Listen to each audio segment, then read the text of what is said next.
I went and bought all this land instead of buying a normal house. The total cost of the land was £68,000. About half the cost, or was half the cost, probably a third of the cost now, of a flat in my local town. Now I've got planning permission to build my own house on the land here anyway.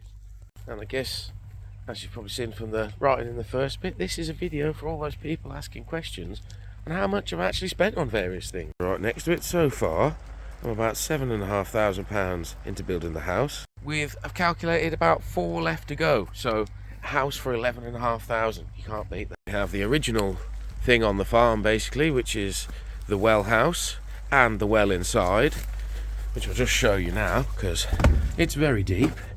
But including the tank, the pumps, the building, this whole thing costs about £300, so nice cheeky win.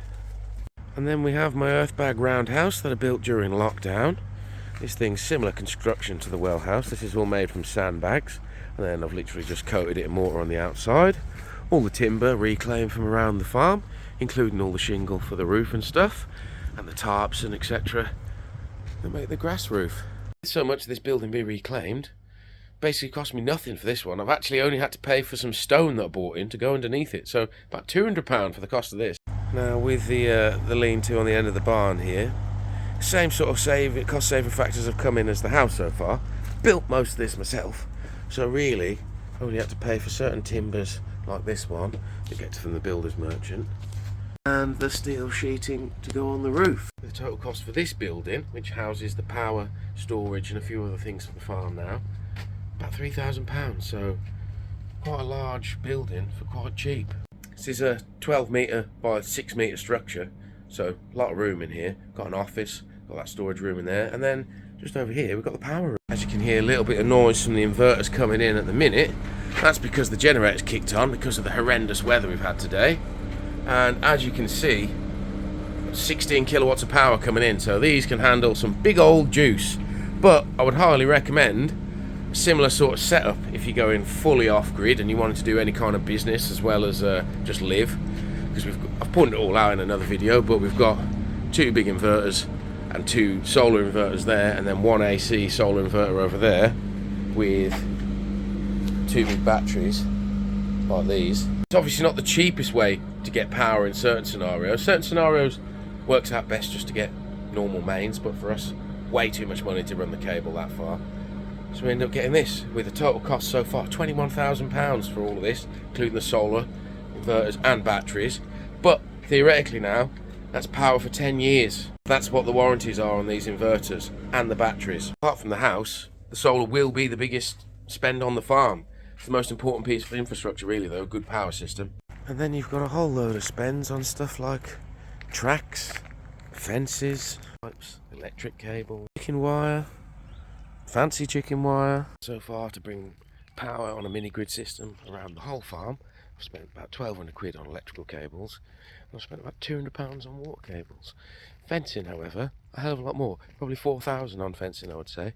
Post and wire are an expensive thing. And then we've got this bad boy, what was a chicken shed, but now a maggot shed. Saved a ridiculous amount of money building this thing myself, well me and my business partner did, and this cost about 11,000. Half the cost was all the steel. The wood at the time wasn't too bad because it was just pre-COVID. Let's talk the big juice everyone wants to hear. What is the farm actually worth now I've done all this work? Yeah, was it the overall best decision to buy this land and do all this instead of buying a flat? Pretty much double. Everything that I've spent has basically doubled the value of the land so far. The land cost 68, but I got that 3 times reduced in price because the access wasn't brilliant. Fixed the access, doubled the price of the land. Every single building's the same. For example, with this one, quoted £36,000 for someone to come and build that for me, but chose to build it myself, saved a hell of a lot of money, and added on that basically 36 that it would cost someone else to the value of the land.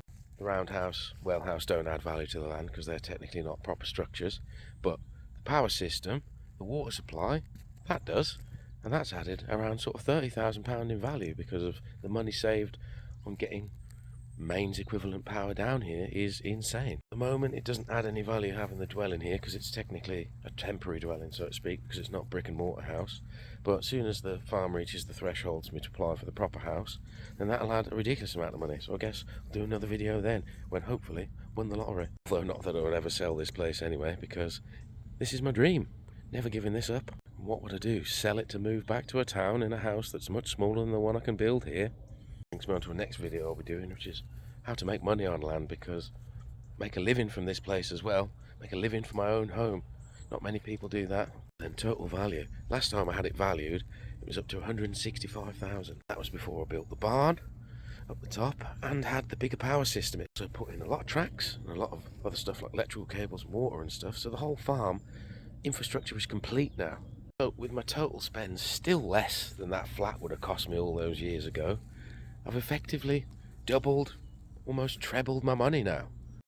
Obviously it's not just super easy. There's been a lot of hard work, a lot of long days involved, a lot of stress, a lot of doing things twice because you have to do them the cheap way first before built the farm up to a stage where it was paying for things so could do them again properly. And obviously there's always going to be an inherent amount of work with this place in maintenance wise, mowing, etc., resurfacing tracks, maintaining pumps, maintaining solar. So it's not as easy as if my life probably would have been if I'd have just bought that flat. But yeah, basically having an unlimited lawn, I get to mow nice little tracks in to walk the dogs on and enjoy endless amounts of nature all around me. It makes it very worthwhile. Peace and tranquility and sort of stressless environment I'm in well outweigh the monetary gain. So if you're not a money person, just your general well-being will be improved. Living this kind of lifestyle, I'd imagine. Being out in nature. Wrap this up here then. Anyone's got any questions, as always, just drop them in the comment box below and I'll do my best to answer you. Bye bye.